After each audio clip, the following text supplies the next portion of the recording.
कुमारस्वामी ने ममता बनर्जी से की मुलाकात, कई मसलों पर चर्चा। और अब खबरें विस्तार से। केंद्रीय गृह मंत्री अमित शाह आज छिंदवाड़ा आएंगे। सबसे पहले वो आंचल कुंड पहुंचेंगे। यहां आदिवासियों के धर्मगुरु दादाजी के मंदिर में वो मत्था टेकेंगे। अमित शाह यहां आंचल कुंड से जुड़े 25 आदिवासी युवकों का सम्मान भी करेंगे। आंचल कुंड में उनके आगमन को लेकर सुरक्षा व्यवस्था चाक चौबंद कर दी गई है। मंदिर में तैयारियों को अंतिम रूप दिया गया है।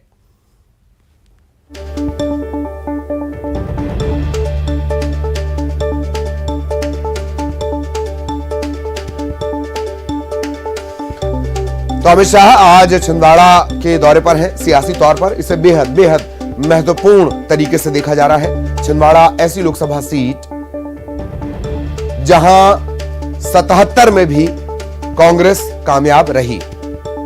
एक बार यहां से कांग्रेस हारी है, सुंदरलाल पटवा ने हराया था। ये उन तकरीबन 160 सीटों में है जहां पर बीजेपी का टारगेट है। ये उन 44 सीटों में भी, तकरीबन 44 सीटों में भी है जहां बीजेपी को उम्मीद है कि अगर थोड़ा और जोर लगाया जाए तो ये अभेद्य किला भेदा जा सकता है, सेंध लगाई जा सकती है। पिछले बार नकुलनाथ का जो विनिंग मार्जिन रहा है शाह के खिलाफ, नत्थन शाह जो उनके खिलाफ खड़े हुए थे, वो तकरीबन है 37,000। ऐसे पूरे देश में बीजेपी ने 160 सीट निकाली है जिनकी जिम्मेदारी खुद केंद्रीय गृह मंत्री अमित शाह संभाल रहे हैं।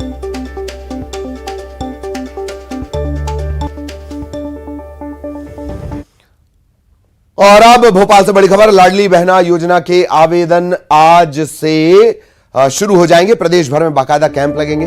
प्रचार के लिए अभियान चलाया जाएगा। 30 अप्रैल तक ये आवेदन लिए जाने हैं। 1 मई को हितग्राहियों की एक टेंटेटिव सूची जारी हो जाएगी। 15 मई तक आपत्तियां ली जाएंगी।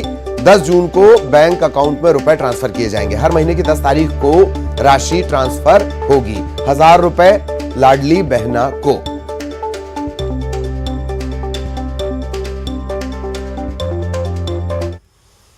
और अब भोपाल से बड़ी खबर। बेजा कब्जे पर, अतिक्रमण पर बड़ी कार्रवाई की गई है। मध्य प्रदेश में कार्रवाई अभी भी जारी है और आगे भी की जाएगी।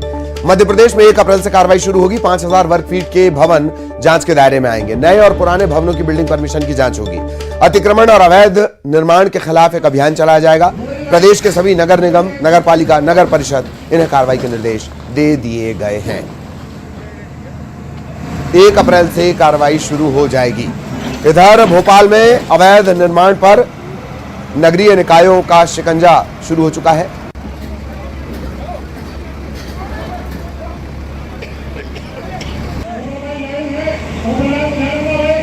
हालांकि अतिक्रमण को लेकर, बेजा कब्जे को लेकर लगातार कार्रवाई की जा रही है, पर अब इसमें तेजी लाई जाएगी। 5000 वर्ग फीट के जो निर्माण हैं उनकी फिर से परमिशन चेक होगी।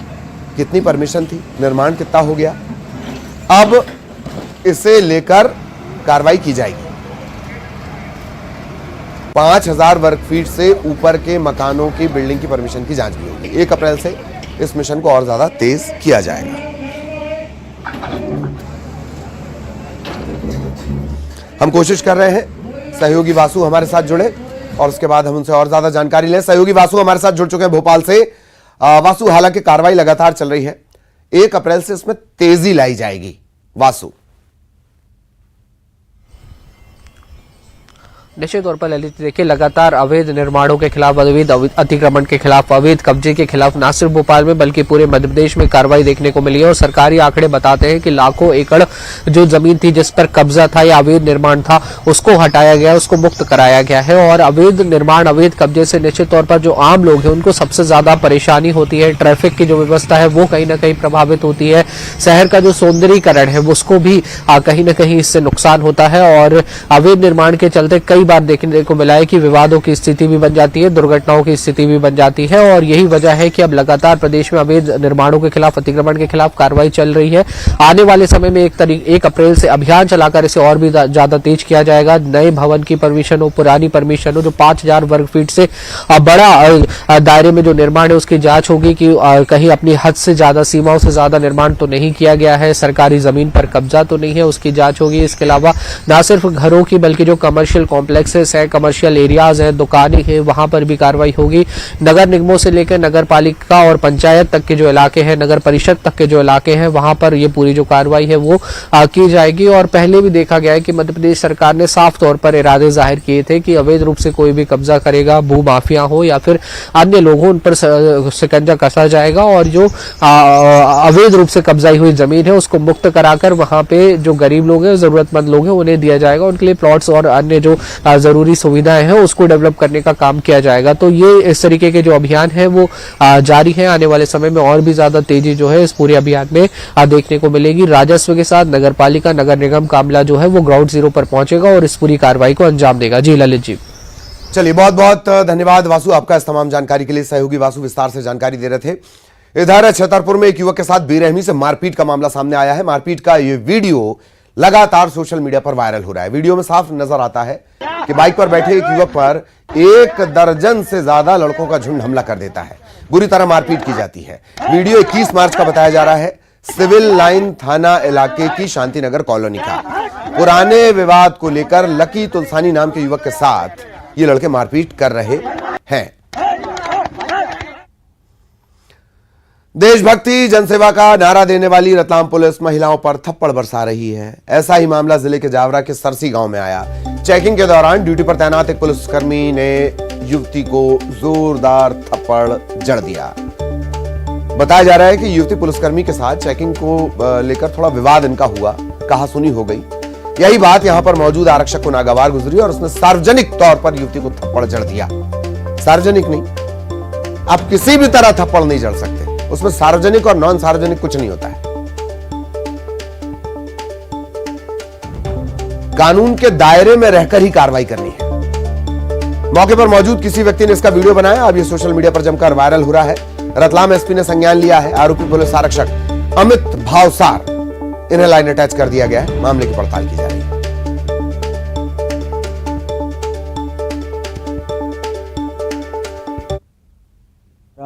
कुछ व्यक्तियों ने वहाँ पर जो पुलिसकर्मी उपलब्ध थे उनके साथ झूमा झटकी करने का और उनके जो ड्यूटी स्थल पे जो, क्योंकि वहाँ पर ट्रैफिक मैनेज कर रहे थे, उसमें बाधा उत्पन्न करने का शिकायत प्राप्त हुई थी। इसमें जो वीडियो है उसमें देखेंगे कि एक पुलिसकर्मी के द्वारा एक जो महिला है उससे जो अभद्रता है उसको झटक के दूर किया गया है, वो एक था। उसको संज्ञान लेते हुए उस पुलिसकर्मी को तत्काल लाइन अटैच किया गया है और साथ में उसकी एक जाँच भी आदेशित की गई।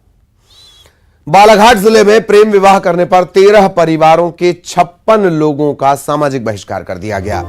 पीड़ित परिवारों ने जिला प्रशासन से न्याय की गुहार लगाई है। मामला बालाघाट जिले के बालाघाट मुख्यालय से तकरीबन 90 किलोमीटर दूर गढ़ी गांव का है। मरार समाज की बेटी ने दूसरे वर्ग के लड़के से शादी कर ली। इसके बाद लड़की के परिवार समेत शादी में शामिल 13 परिवारों का हुक्का पानी बंद कर दिया गया। शादी में शामिल होने पर 150 रुपए प्रति सदस्य जुर्माना लगाया गया। गढ़ी निवासी महेश से जुड़ा हुआ है पूरा मामला। 23 फरवरी को भौरिया मरार परिवार में शादी हुई थी। इसके बाद इनका बहिष्कार किया गया। समाज के लोगों के द्वारा किस प्रकार का व्यवहार किया जा रहा है आप लोगों के साथ में? अगर हमारे घर में कोई भी आता है, ये जो 10-12 परिवार को जिनको बाहर किया है, तो उनको भी समाज से बाहर कर दिया जाता है। यहाँ तक कि अब आकर हमारे घर से आकर बात भी कर लेते हैं तो उनको भी समाज से बाहर कर देते हैं। अच्छा, क्या मुख्य कारण है आप लोग को बाहर करने का? कि आप लोग के समाज में जो अलग अलग है उसको उसमें ऊंच नीच मान रहे हैं क्या? हाँ, शादी करना मतलब शादी नहीं करना चाहिए था, ऐसा उनका कहना था। ऐसा ही एक मामला पहले भी हुआ। एक महिला अपने मैके में रह रही है, उसका भी सामाजिक बहिष्कार कर रहा है। अच्छा जी। मेरा विवाह पलेरा निवासी होमलाल सहारे जी के साथ हुआ है। मतलब मैं हरदिया मरार हूँ और मेरे हस्बैंड भौरिया मरार, और इस वजह से हमारे माता पिता को मतलब समाज से बहिष्कार कर दिया गया है कि आपकी पुत्री का विवाह अन्य घटक मतलब भौरिया मरार से किए हुए। और हमारे घर जितने भी हमारे मतलब बुआ है, मामा है, हमारे जितने भी रिश्तेदार हैं उनका भी मतलब सामाजिक बहिष्कार कर दिया गया है। अब भले सामाजिक मामला होगा, लेकिन अब एक समाज की कुरीति है, इसको दूर करना आवश्यक है। इंदौर में 30 भील आदिवासियों को धर्म परिवर्तन के लिए ललचाने, दबाव डालने का मामला सामने आया है। बताया जा रहा है कि खंडवा से इंदौर पहुंचा राहुल बरगुंडा नाम का एक युवक भील आदिवासियों को ईसाई बनने के लिए 1-1 लाख रुपए देने का लालच दे रहा था। इंदौर के ग्रामीण इलाके में इनका धर्मांतरण करवाने की कोशिश की जा रही थी। इसकी भनक लगते ही गांव के कुछ युवक मौके पर पहुंचे, विरोध किया। बीजेपी के प्रकोष्ठ पदाधिकारी भूपेंद्र कुशवाहा को जानकारी दी गई। मामला खुड़ैल थाने पहुंचा। आरोपी राहुल बरगुंडा गिरफ्तार कर लिया गया है। मामले की पड़ताल की जा रही है। थाना खुड़ैल की कंपल चौकी है, उसमें एक राहुल कनासिया नाम के युवक ने आके रिपोर्ट किया है कि कोई राहुल बरगुंडा जो है वो एक उसको प्रलोभन दे रहा है धर्म परिवर्तन के लिए, और उसको धन राशि का भी प्रलोभन दे रहा है। वो धर्म परिवर्तन करने के लिए उसके साथ उसके ऊपर दबाव डाल रहा है। इस पर जो है विभिन्न धाराओं का प्रकरण पंजीबद्ध कर विवेचना में लिया है। आरोपी को गिरफ्तार कर दिया है। आरोपी की आर्थिक स्थिति क्या है, वो वहाँ से यहाँ क्यों आया, उसका एसोसिएट कौन कौन है, ये सारी चीजें विवेचना में हम लोग। और अब खबर बुरहानपुर से। शाहपुर में खनन माफिया का आतंक है। अवैध रेत से भरे ट्रैक्टर को लेकर ये फरार हो गए हैं। खनिज निरीक्षक के कब्जे से ट्रैक्टर को छुड़ा लिया गया। खनन माफिया सुखपुरी घाट में अवैध खनन कर रहे थे। खनन विभाग ने मामला दर्ज करवाया, जब्ती बनाई गई और माफिया वो ट्रैक्टर ही छुड़ा कर ले गए।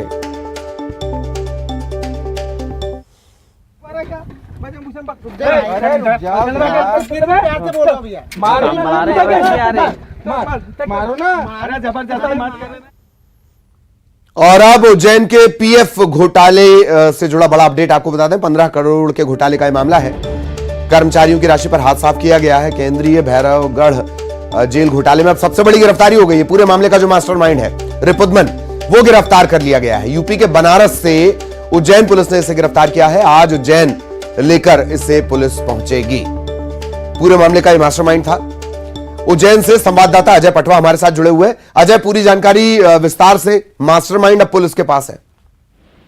जी देखिए, उज्जैन के केंद्रीय भैरवगढ़ जेल में कर्मचारियों का जो डीपीएफ होता है, उसके 15 करोड़ के घोटाले की जैसे ही बात सामने आई थी, तो कलेक्टर उज्जैन द्वारा ट्रेजरी अधिकारी के द्वारा एक रिपु दमन के खिलाफ जो है मामला दर्ज करवाया गया था। जैसे ही एफआईआर दर्ज हुई थी रिपु दमन के खिलाफ, तब से ही ये फरार चल रहा था। उसके बाद जब भोपाल से 5 सदस्यीय जांच दल उज्जैन पहुंचा और उन्होंने जांच की और अपनी जांच रिपोर्ट भोपाल सौंपी, जिसके बाद उषा राजे जो जेल अधीक्षक थे उनको जो है भोपाल हाजिर होने के आदेश जारी किए थे। इसके बाद जो है उज्जैन पुलिस ने भी फिर अपनी एक एसआईटी गठित की थी, जिसमें उषा राजे को हिरासत में लेकर उनसे पूछताछ की गई। इसके बाद उषा राजे जो है बीमारी का बहाना करके इंदौर में भर्ती हो गई थी। वहां से भी अब पुलिस जो है उषा राजे को भी ले आई है और साथ में अब मास्टरमाइंड जो दीपू रमन है उसको यूपी के बनारस से पकड़ लिया गया है। आज उज्जैन पुलिस जो है उसको लेकर उज्जैन पहुंचेगी। यहाँ हो सकता है कि पुलिस अधिकारी अब जो है दोनों को आमने सामने बिठा कर पूछताछ कर सकते हैं, क्योंकि रिपु दमन के यहाँ पर जब ताला तोड़ा गया था तो कई अहम दस्तावेज जो हाथ लगे थे, जिसमें उषा राजे के भी हस्ताक्षर थे और रिपु दमन के भी हस्ताक्षर थे। तो कहीं ना कहीं बड़ा घोटाला है और इसको लेकर अब कई बड़े रहस्य जो है खुल सकते हैं। जी चलिए, बहुत बहुत धन्यवाद इस तमाम जानकारी के लिए। और अब रुख करेंगे मंडला जिले के नैनपुर में। रिपेयरिंग के दौरान एक स्कूटी में आग लग गई। यह आग इतनी तेज थी कि कुछ मिनट में स्कूटी पूरी तरह जलकर राख हो गई। मौके पर मौजूद लोगों ने किसी तरह आग पर काबू पाया। गनीमत ये रही कि किसी तरह की जनहानि नहीं हुई। मंडला के नैनपुर में स्थित ऑटो पार्ट्स की दुकान में यह स्कूटी रिपेयरिंग के लिए आई हुई थी। मिस्त्री ने प्लग को साफ करके जैसे ही किक मारी, शॉर्ट सर्किट हुआ। शॉर्ट सर्किट के चलते स्कूटी में आग लग गई। देखते ही देखते इसने पूरी स्कूटी को अपनी चपेट में ले लिया।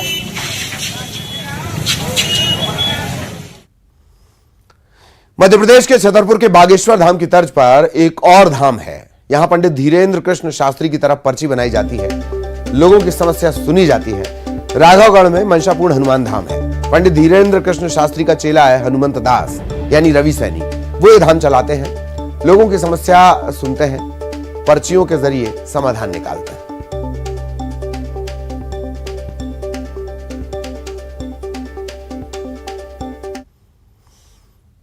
देश के सबसे साफ शहर इंदौर को सबसे स्वस्थ बनाने की तैयारी चल रही है। इसके लिए मेयर पुष्यमित्र भार्गव योग मित्र अभियान चला रहे हैं। हर वार्ड में योग की क्लास लगती है। इस अभियान को और बड़ा बनाने के लिए पद्म विभूषण श्री श्री रविशंकर को इससे जोड़ा जा रहा है।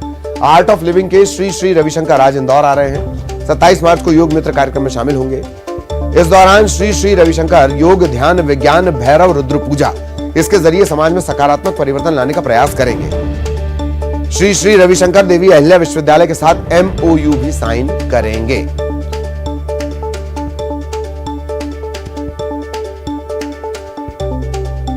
श्री रविशंकर जी आर्ट ऑफ लिविंग के संस्थापक हैं, दुनिया भर के आध्यात्मिक संत हैं। इंदौर के लिए सौभाग्य की बात है कि योग मित्र के कार्यक्रम के लिए उन्होंने समय दिया है। साथ ही रुद्र पूजा भी वे पूरे इंदौर के नागरिकों को कराएंगे। तो चैत्र की नवरात्रि में एक अलग ऊर्जा और आध्यात्मिक आयोजन इंदौर में होने वाला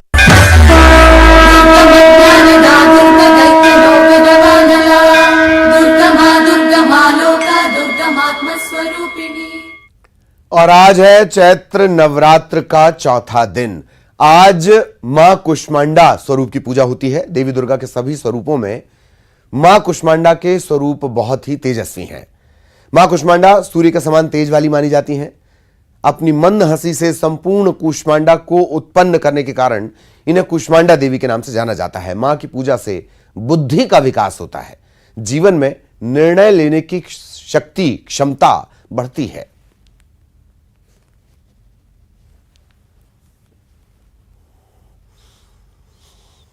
इधर बड़वानी में माता की बाड़ी खुलने के साथ ही गणगौर पर्व की शुरुआत हो गई। सुबह से ही माता की बाड़ियों में श्रद्धालुओं की भीड़ जुटनी शुरू